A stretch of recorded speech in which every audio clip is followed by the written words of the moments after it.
Mister Ahmad علی، السلام علیکم جناب، کیا حال چال ہے؟ خیرت سے ہیں؟ وعلیکم السلام۔ ٹھیک ہیں آپ؟ سر الحمدللہ، میں پاکستان کراچی سے بات کر رہا ہوں۔ جی سر۔ سر میرے ایک دو چھوٹے سے سوال ہیں۔ جی یہ سنی کتب میں جو خالد بن ولید کی شجاعت کی اتنی موٹی موٹی کتابیں پڑھنے کو ملتی ہیں، تو اس بارے میں آپ کا کیا عقیدہ ہے خالد بن ولید کا اور ابو عبیدہ؟ یہ خالد بن ولید کا اس کے ہمارے نزدیک وہ ایک کوئی شجاع، کوئی بہادر آدمی نہیں تھا۔ نبی صلی اللہ علیہ وسلم کے جنگوں میں اس کا کوئی حضور نہیں ہے، کوئی اس کی کارکردگی نہیں ہے، ٹھیک ہے نا۔ بعد میں ابو بکر نے اس کو بھیج دیا صحابہ کو ریپ کرنے کے لیے، صحابہ کو قتل اور ریپ کرنے، اس کو نام رکھ دیا، جن لوگوں نے ابو بکر کے ساتھ بیعت نہیں کیا ان کا نام رکھ دیا مرتد۔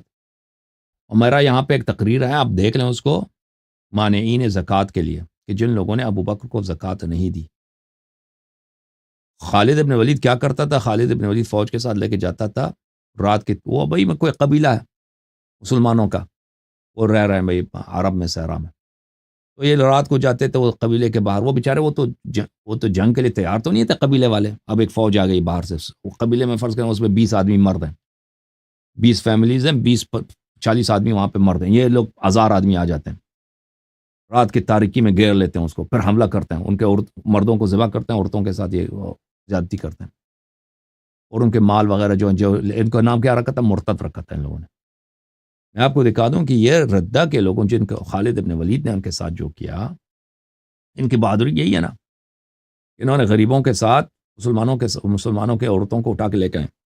یہ مانعین زکوٰۃ جو تھے یہ کافر نہیں تھے، یہ ابو بکر کو وہ دینے کے لیے تیار نہیں تھے، زکوٰۃ دینے کے لیے۔ یہ ملاحظہ فرمائے کتاب بخاری شعب دار احیاء تراث العربی، یہاں پہ ملاحظہ فرمائی کتاب الزکوٰۃ میں حدیث 1399 صفحہ نمبر 252 ہے، ابو ہریرہ روایت کرتے ہیں۔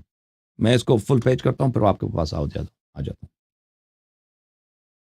ابو بکر، پیغمبر صلی اللہ علیہ وسلم کی جب وفات ہوئی ہے، وکان ابو بکر رضی اللہ عنہ، اور ابو بکر خلیفہ بنے، وکفر من کفر من العرب، اور کافر بن گئے عرب میں سے جو کافر بن گئے۔ یہ جو کافر بن گئے یہ کیسے لوگ تھے؟ یہ کافر جو بنے یہ کیسے لوگ تھے کافر بنے؟ فقال عمر، یہ عمر کے سوال و جواب سے ابو بکر کے ساتھ پتہ چلتا ہے یہ کیسے کافر تھے، بھائی یہ واقعا کافر تھے۔ فقال عمر کیف تقاتل الناس، عمر نے ابو بکر سے کہا تم کیسے لوگوں کے ساتھ قتال کرو گے، جنگ کرو گے؟ وقد قال رسول اللہ صلی اللہ علیہ وآلہ، رسول اللہ صلی اللہ علیہ وسلم نے فرمایا امرت ان اقاتل الناس حتی یقولوا لا الہ الا اللہ، اللہ نے مجھے حکم دیا ہے کہ میں ان لوگوں کے ساتھ اس وقت تک جہاد کروں، قتال کروں جب تک وہ لا الہ الا اللہ کہہ دیں، محمد رسول اللہ صلی اللہ علیہ وسلم کہہ دیں۔ فمن قالها، جو یہ کہہ دیں، فقد عصم منی مالہ ونفسہ الا بحقہ وحسابہ علی اللہ، جو لا الہ الا اللہ محمد رسول اللہ صلی اللہ علیہ وسلم کہہ دیں میں اس کے ساتھ قتال نہیں کروں گا، اور اس کا جان و مال محفوظ ہے، مگر یہ کہ وہ اگر کسی کا قتل کر دیں تو اس کا قصاص ہوگا۔ تو اس سوال جواب سے آپ خوب بخوبی اندازہ لگا سکتے ہیں کہ جن کو یہ کافر کہتے تھے وہ سب کلمہ خان تھے، وہ منکر نہیں تھے، مرتد نہیں بنے تھے بھائی۔ اور یہ جو کہتا ہے نا ابو ہریرہ کہتا ہے کفر من کفر من العرب، عرب میں سے جو کافر بنے وہ کافر بنے، یہ ان کا کفر کیا تھا؟ ان کا کفر یہ کفر نہیں تھا کہ وہ مرتد بن گئے، نہیں، وہ کلمہ گو تھے۔ اگر وہ کافر بنے تھے تو عمر یہ جملہ کیوں کہتا ہے؟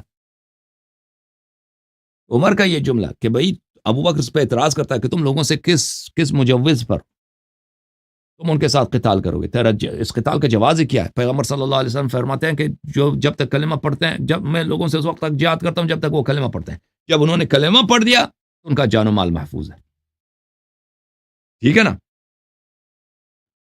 فقال واللہ لأقاتلن من فرق بین الصلاة والزکاة، اللہ کی قسم میں قتال کروں گا جو نماز اور زکوٰۃ کے درمیان فرق ڈالتا ہے۔ تو پتہ چلے نمازی بھی تھے، جن کو خالد ابن ولید کو بھیجا ابو بکر نے کہ ان کو قتل کرو، ان کے عورتوں کو اٹھا کے لے کے آؤ، یہ سب نمازی تھے، صرف یہ زکوٰۃ نہیں دیتے تھے ابو بکر کو۔ فإن الزکاة حق المال، زکوٰۃ مال کا حق ہے۔ واللہ لو منعونی عناقا كانوا يؤدونها الى رسول اللہ صلی اللہ علیہ وسلم، اللہ کی قسم اگر وہ ایک بکری وہ پیغمبر کو دیتے تھے اگر مجھے نہ دیں، اگر ایک بکری بھی مجھے جو رسول اللہ صلی اللہ علیہ وسلم کو دیتے تھے مجھے نہ دے تو میں ان کے ساتھ قتال کروں گا۔ لقاتلتهم على منعهم، میں قتال کروں گا کہ تم مجھے بکری کیوں نہیں، پیغمبر کو دیتے تھے مجھے نہیں دیتے. تو پتہ کیا چلا میرے عزیزوں، یہ واضح ہے کہ یہ جن لوگوں کو انہوں نے مرتد کہا ہے ابو بکر نے، اور ان کے ساتھ قتال کیا ہے، ان کے مردوں کو انہوں نے قتل کیا، ذبح کیا، عورتوں کو اٹھا کے لے کے آئے، اپنے اندر تقسیم کیا اپنے درمیان، ان کے مال کو انہوں نے مال غنیمت سمجھ کر اپنے درمیان تقسیم کیا، صحابہ کے درمیان، مدینے میں مہاجرین انصار کے درمیان. یہ سب کلمہ خوان تھے، یہ سب نمازی تھے. انہوں نے ابو بکر کو زکوٰۃ نہیں دی. ابو بکر کو کیوں زکوٰۃ دیتے بھائی؟ اب پیغمبر نے کوئی حکم دیا تھا کہ ابو بکر کو تم نے زکوٰۃ دینا؟ ابو بکر نے کو رسول اللہ صلی اللہ علیہ وسلم نے کوئی خلیفہ بنایا تھا کہ یہ لوگ ابو بکر کو دے دیں؟ یہی حدیث مسلم میں بھی ہے میرے محترم ناظرین، صحیح مسلم، چاپ دار الفکر، سنہ 2003 میں چھپی ہے بیروت لبنان میں، صفحہ نمبر 40 میں، یہ حدیث نمبر 23، حدیث نمبر 20 بلکہ وہی حدیث ہے بھائی جو بخاری سے میں نے بھی آپ کو پڑھ کے سنایا. یہ کتاب ہے احکام القرآن لابی بکر الجساس. ابو بکر رازی جساس احناف کا بہت بڑا مجتہد تھا بغداد میں 4ویں صدی کے ابتدا میں. اچھا، کتاب چھپی ہے بیروت دار حیات تراث میں سنہ 1992 میں. اس میں ملاحظہ فرمائیے یہاں پر صفحہ نمبر 271 میں، جن لوگوں نے ابو بکر نے ان کو مرتد کہہ کے ان کو قتل کیا، خالد بن ولید کو بھیج کے، سیف اللہ ہے بھائی، سیف اللہ نے کیا کیا، کن لوگوں کو بھیجا؟ انہوں نے ان کا یہ کہنا تھا، قالوا یا ابا بکر نحن نزکی ولا ندفعها الیک. اور لوگوں نے کہا تھا بھائی ابو بکر ہم زکوٰۃ دیتے ہیں، آپ کو نہیں دیں گے بھائی، آپ کو کیوں زکوٰۃ دیں، آپ کو کیوں زکوٰۃ دیں بھائی، آپ کو کس نے خلیفہ بنایا؟ مدینے والوں نے خلیفہ، ہم مدینے والے نہیں ہیں، پیغمبر نے تو نہیں بنایا نا، جب تک پیغمبر زندہ تھے ہم پیغمبر کو دیتے تھے، آپ کون ہے بھائی آپ کو زکوٰۃ دے دیں؟ فقال لا والله حتى اخذها كما اخذها رسول الله صلی اللہ علیہ وآلہ واضعها مواضعها. ابو بکر نے کہا نہیں ہو سکتا، آپ پیغمبر کو دیتے مجھے نہیں دیتے. اللہ کی قسم جب تک جس طرح نبی صلی اللہ علیہ وسلم کو دیتے تو مجھے بھی اسی طرح نہ دو، میں تمہارے سے قتال کروں گا. پھر خالد ابن ولید کو قتل عام اور ریپ کے ریٹ اس پر اس نے بھیجا. اور اگلے صفحے میں وہ فرماتے ہیں صفحہ نمبر 272 میں، فاخبر جميع هؤلاء الرواة ان الذين ارتدوا من العرب انما كان ردتهم من جهة امتناعهم من اداء الزکاة. روات سب نے کہہ دیا کہ بھئی جن کو ابو بکر مرتد کہتا تھا نا، ابو بکر نے مرتدین کے ساتھ جہاد کیا. وہ مرتدین کون تھے؟ وہ مرتدین اس لیے تھے کہ وہ زکوٰۃ نہیں دیتے تھے. وذلك عندنا على انهم امتنعوا من اداء الزکاة على جهة الرد لها وترك قبولها فسموا مرتدین. من اجل ذلك انہوں نے ہم ان کو مرتد اس لیے کہتے ہیں کہ جس طرح ان کو زکوٰۃ دینا چاہیے اس طرح نہیں دیتے تھے، یعنی ابو بکر کو نہیں دیتے تھے. ابو بکر کو یہ لوگ ٹیکس نہیں دیتے تھے، اس لیے مرتد بن گئے. وكانوا معترفين بوجوبها لأنهم قالوا بعد ذلك نزكي ولا نؤديها إليك. یہ زکوٰۃ کے منکر نہیں تھے، زکوٰۃ کہتے تھے ہم زکوٰۃ دیں گے، لیکن ابو بکر کو نہیں دیں گے. اپنے قوم میں جو لوگ فقیر فقراء ان کو دیں گے، آپ کو کیوں دیں ابو بکر کو؟ اچھا سمجھ میں آئی نا بات آپ کو؟ یہ خالد ابن ولید کا کردار ہے بھائی. اوکے میرے بھائی.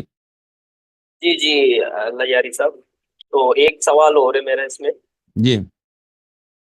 یہ جو سیاہ علم ہے، اس کے علاوہ بھی کوئی علم کے مطلب رنگ ہوا کرتے تھے؟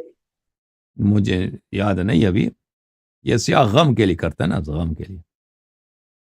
نہیں جیسے آپ نے اپنی ویڈیوز مجھے ابھی ذہن میں نہیں ہے. علم کا اور رنگ بھی ہوتے تھے، یعنی علم کے کون سے رنگ ہوتے تھے مجھے یاد نہیں ابھی فی الحال. اوکے.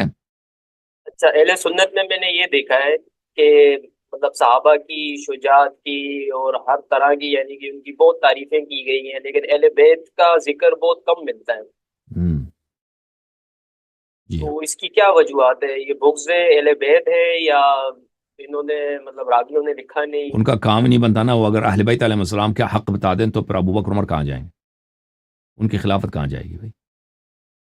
اگر ان کا حق بتائیں گے نا تو ابو بکر عمر کا کیا بنے گا؟ ٹھیک ہے نا بھائی؟ مذہبی باطل ہو جائے گا. ان کا مذہبی کا بقائی سی بات پہ کہ اہل بیت علیہ السلام کے حقوق کو اور ان کے مرتبے کو اور ان کے مقام کو مخفی رکھا جائے. صحیح ہے کہ نہیں بھائی؟ جزاک اللہ. اللہ تعالیٰ آپ کو عزت دے. تھینک یو میرے بھائی. اوکے میرے محترم ناظرین، اللہ تعالیٰ آپ سب کو عزت دے.